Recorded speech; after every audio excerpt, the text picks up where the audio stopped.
everybody. My name is Heather Vaughn Summers, and I am a candidate for Lieutenant Governor. I wanted to share my background with you because I haven't had the opportunity to meet all of you. So I'll try to do this in 2 minutes. It's going to be tough. My municipal experience for the past 10 years, I have dedicated myself to the town of Groton. Groton is a town of about 40,000 individuals. We also have a military base that has 5,000 people on it. Groton's complex. We have multiple legislative subdivisions that have their own legislative authority. So I've dealt with 3 police departments, 9 fire districts. It's been a complicated place to do business.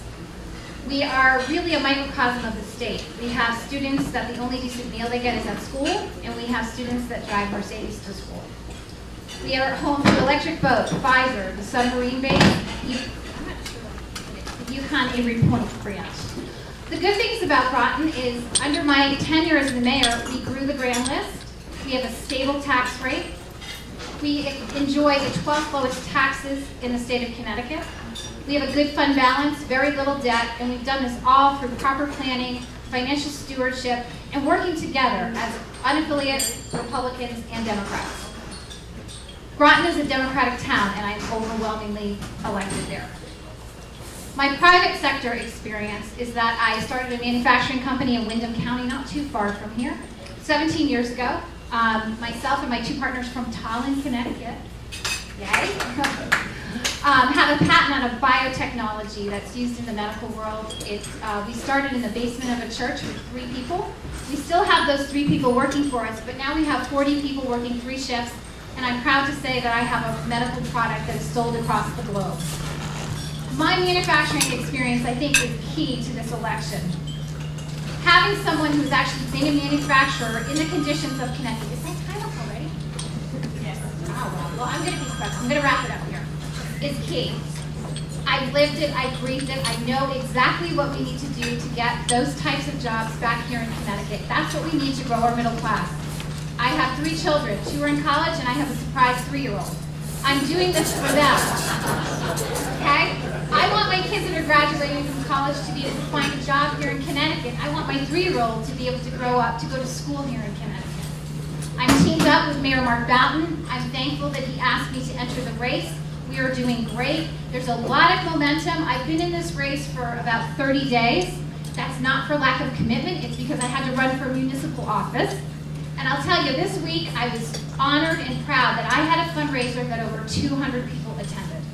I have a great track record. Please go to my website and take a look at it. I'm happy to answer questions. I'm excited. But one thing before I get pulled off the stage or beat up over here, so you can by the boxers and stuff, is that we must stick together as Republicans. There's no better opportunity for us than this time to take the stage away from Malloy, to get Republicans elected, but we have to stay together as a team. I've worked a team my entire life in my business and in my municipal office. That's the way to be successful. I'm a team player. I will support whoever the Republican candidate is. I believe the best choice is Mark Boughton, but we need a Republican governor in there, and we can't pull each other apart. Let's stick together, and let's get Dan Malloy out and get a Republican in office so we can restore Connecticut. Thank you. Good evening. Until 10 o'clock, I'm still the mayor of Waterbury. I was honored today to be their honorary mayor because we did a lot of work in Waterbury. The reason why my campaign is involved in the inner cities more than anywhere else. I know that speaking to you tonight, you're all Republicans. Whether you vote for me or someone else, you're going to vote Republican. What we're losing as Republicans is the inner cities. I'm a candidate that I'm not afraid to go to the inner cities.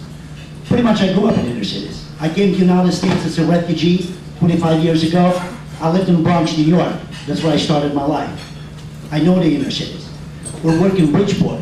We're trying to communicate with the voters who never seen a Republican before. And that is sad, because they are waiting for us to recruit them. What we did in Waterbury, we teamed up with the Van Stone team during the local elections or municipal elections. We had 4 candidates. We had Chris Rossini, we had Stephanie Commons, and Van Stone Jr. and Sr. 3 of them won. What we did, We went to these communities that never were recruited before by Republicans. We spoke to them. We explained to them that the plight of the inner cities, the answer to the plight of the inner cities is Republican principles. And if we embrace them freely and cheerfully and implement them properly, everyone in our state can benefit from those principles. I'm living the American dream because of those principles. Limited government, hard work, honesty, individual responsibility. Because of those principles, I'm living the American dream. I was able to go to college, I paid for it. I've investigated white-collar crimes in the city while attending law school. Pick up the phone. I'm leaving, give it. So far, we have raised over $40,000, all in qualified funds. We have a number of endorsements, we have the flyers around. We're expecting a number of endorsements next week and every single week. We have promises that they are going to endorse us. We have the momentum, and I promise you that if I were elected to the office of the Secretary of the State, any allegation of voter fraud, whether it comes from a Democrat, Republican, or independent, will be investigated to make sure that your vote and my vote is not canceled. I'll leave you with this message. Prior to the convention, at the convention, after the convention, we as Republicans must unite.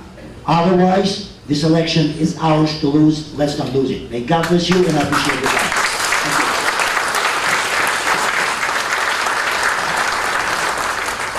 I'd like to thank the Coventry RTC for having me here tonight. I went to school a little bit down the road in a small town called Storrs, so it's good to be back. I'm running for Secretary of State because I believe that our state is running down the wrong road. This is our opportunity to get us back on the right track. I believe our election laws are being hijacked by special interests, and we need to stop that with all this legislation that is coming out. I am for fair and honest elections, which I believe we all are. I will do what I can to try to repeal the same-day voting. While obviously we all don't agree with it, while we all don't agree with it, I will also, while it is legislation, make sure that it runs as smoothly as possible. One of the things that I believe that this office can do is help our business. I'm going to study and get through the red tape that we have for business registration.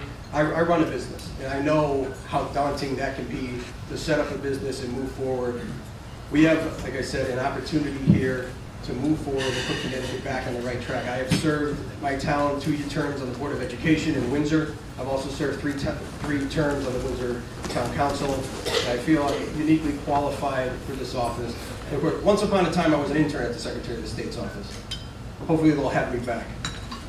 Anyway, I'm going to get going before the bell hits me. Again, thank you very much for having me. God bless. My name's Catherine Marks. It's great to be here. I was here a couple last year, I think, with Tony. I'm here to speak on Tim Herbst, but I would like to make an announcement first. We did well in Tolland with the special election, and we have a special election coming up next Tuesday in a city in New Haven. We have a great candidate there, Steve Mullins. I am taking my Saturday time tomorrow, and I'm going down there to campaign. We know how to win special elections if we work together. So let's show Connecticut that we can work together, and let's start by doing it tomorrow and winning the Senate and giving Tony another senator. So if anyone wants to join me, I'll be down at Steve Mullins' campaign tomorrow at noon. And if that took up some of Tim's time, that's okay, because Tim would agree with me that we are Republicans and we love this state, and that's why Tim is running. Mike at my table asked me, Catherine, he says, what is it going to take to get Republicans elected? What I said, it's very easy. We need to pick the right candidates. We need to tell voters exactly what we're going to do. We need to go tell them what we're going to do, go to their doors, go to their houses, reach each and every one of them, not just the Republicans, and then we have to work as a team. That's what Tim Herbst has done for the past 3 cycles as the first selectman of Trumbull, and that's what he's going to do as state treasurer. Tim won his first race running against an entrenched Democrat incumbent in the town of Trumbull, Connecticut. It's the home of Nancy DiNardo. He did it with hard work and teamwork. When he got into office, he rolled up his sleeves. Trumbull was reeling from high taxes, a bad pension, and he got everything back on track. That's why the voters elected him again, and then again last November, with 70% of the vote. That's in Trumbull, Connecticut. It's a Democrat town. The reason why they did that is because Tim is getting it done. He can get it done in Hartford for us. We read report after report, and many people have brought it up, that Connecticut's pension system is the second most underfunded in the United States, according to an article in the London Day. The executive director of the CPA says there's a financial time bomb that is ticking. If we continue to let elected officials ignore these problems, at some point we are going to find ourselves in a similar situation as Detroit and Illinois. I ask you here today, Connecticut Republicans, no matter what, let's work as a team. I ask for your vote for Tim Herbst, and let's go in November. Thank you. Thanks for inviting me today. It's very nice of you. I'm Jack Martrulli. You may not know much about me. My website is jackisback.us. Why is Jack back? I ran against Chris Dodd in 2004. I didn't win. In 2010, the party twisted my arm to be on the ticket for state comptroller, which I didn't want to do, but I did it. I took the hit for the party. And now the third time around is supposed to be the charm, and I'm running for state treasurer. Recently, this past Sunday, I was on Dennis House's Face the State, and I did a pretty good job. I got lots of compliments, except on Facebook, there's one person said, "Scab Eye Jack," because he thought I had scabs on my head or something like that. You don't know what you're talking about. Well, I don't know if I have scabs or not, but I clearly understand what the job entails, and it fits in my wheelhouse perfectly. When in business, I started a fashion business, which is one of the highest risk businesses in the U.S., with the designer Michael Kors. In over 20 years, we built it up into an international successful business. My part of it, being the business partner, was taking care of operations, which I had to keep tight and strong, both domestically and internationally, and financial discipline. Financial discipline was critical to keep the whole business going. We had such a diverse ethnicity within the company, and we had great relationships. Internationally, I dealt in Paris, in London, in Rome, in Tokyo, and I had great relationships with all of those folks. So I've got the background to do a great job as treasurer. Government-wise, I was the assistant mayor to Dick Bosch at Norwalk, where I worked for $1 a year, and I got to understand all aspects of government. I have an MBA in finance. And there's no question in my mind, I'm by far the best candidate for state treasurer. I'm also the best state treasurer relative to our existing one, which we know what she's about. You know, I'm not a politician, you know, and I'm not a bureaucrat. Finally, I've been successful in life, and I'm trying to do my part to make life better for you and for our fellow citizens. And even though I'm the best candidate and the best person for their job, you know, I'm not going to get it unless I have support from you. You're the ones that are going to make it happen and put the best person for the nomination. You're the ones who are going to make it possible for the best candidate to win the election. I know I'm the right person, but you know, I'm going to need your support. And that's about it. Thank you very much.